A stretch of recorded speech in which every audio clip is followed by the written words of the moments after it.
Virtue ethics is the main alternative to deontology and utilitarianism in philosophy. Virtues are social skills. Virtues are character traits that a person needs in order to live a good, praiseworthy, or admirable life. The virtues of a rural farming culture are not the same as the virtues of an urban commercial or trading culture, nor should they be.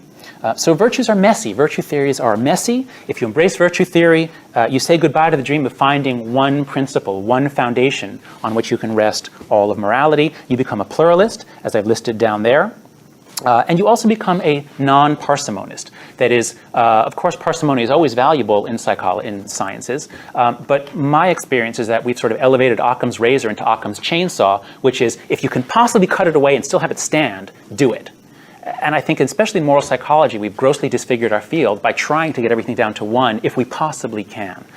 So I think if you embrace virtue ethics, at least you put less of a value on parsimony than moral psychologists normally do. But what you get in return for this messiness is you get a payoff. You get the payoff from being a naturalist. That is, you get a moral theory that fits with what we know about human nature elsewhere. So I often use the metaphor that the mind is like a rider on an elephant. So the rider is conscious, controlled processes such as reasoning. The elephant is the other 99% of what goes on in our minds, things that are unconscious and automatic. Virtue theories are about training the elephant. Virtue theories are about cultivating habits, not just a behavior, but a perception. So to develop the virtue of kindness, for example, is to have a keen sensitivity to the needs of other people, to feel compassion when warranted, and then to offer the right kind of help with a full heart. Utilitarianism and deontology, by contrast, are not about the elephant at all. They are instruction manuals for riders. They say, here's how you do the calculation to figure out the right thing to do, and just do it, even if it feels wrong. Tell the truth, even if it's going to hurt your friends, say some deontologists. Spend less time and money on your children so that you have more time and money to devote to helping children in other countries and other continents where you can do more good. These may be morally defensible and logically defensible positions, but they taste bad to most people. Most people don't like deontology or utilitarianism. So why hasn't virtue ethics been the dominant approach? What happened to virtue ethics, which flourished from in ancient Greece and ancient China and through the Middle Ages and all the way up through David Hume and Ben Franklin? What happened to virtue ethics? Well, if the next chapter, if we were to write a history of moral philosophy, I think the next chapter would be called Attack of the Systemizers. Most of you know that autism is a spectrum. It's not a discrete condition. And Simon Baron-Cohen tells us that we should think about it as two dimensions. There's systemizing and empathizing. So systemizing is the drive to analyze the variables in a system and to derive the underlying rules that govern the behavior of a system.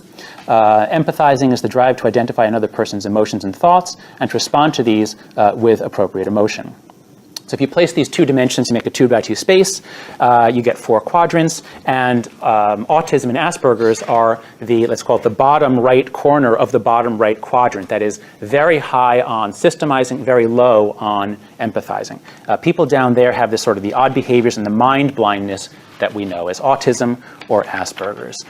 The two major ethical systems that have defined Western philosophy were developed by men who either had Asperger's or were pretty darn close.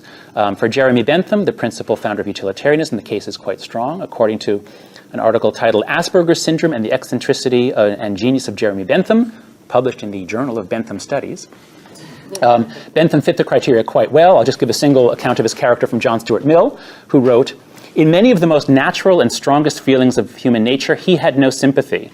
From many of its graver experiences, he was altogether cut off, and the faculty by which one mind understands a mind different from itself and throws itself into the feelings of that other mind was denied him by his deficiency of imagination."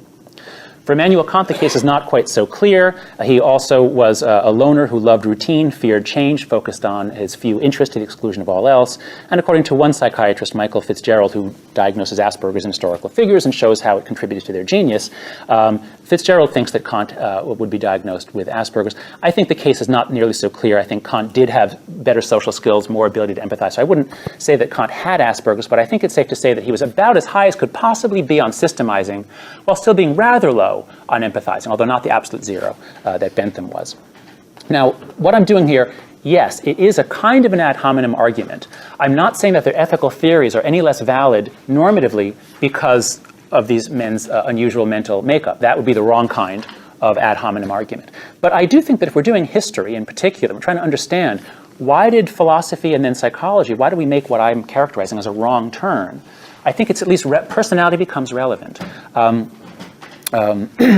And I think what happened is that we had these two ultra-systemizers in the late 18th and early 19th century, these two ultra-systemizers during the early phases of the Industrial Revolution, when Western society was getting weirder and we were, in general, shifting towards more systemizing, more analytical thought. You have these two hyper-systemized theories, and especially people in philosophy just went for it for the next 200 years, it seems. All it is, utility, no, deontology, rights, harm.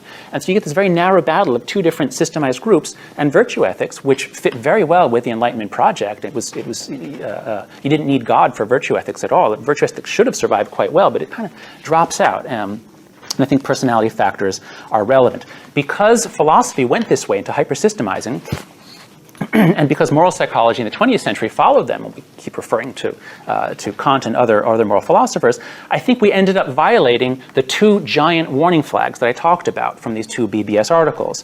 We took weird morality to be representative of human morality, and we placed way too much emphasis on reasoning, treating it as though it was capable of independently seeking out moral truth.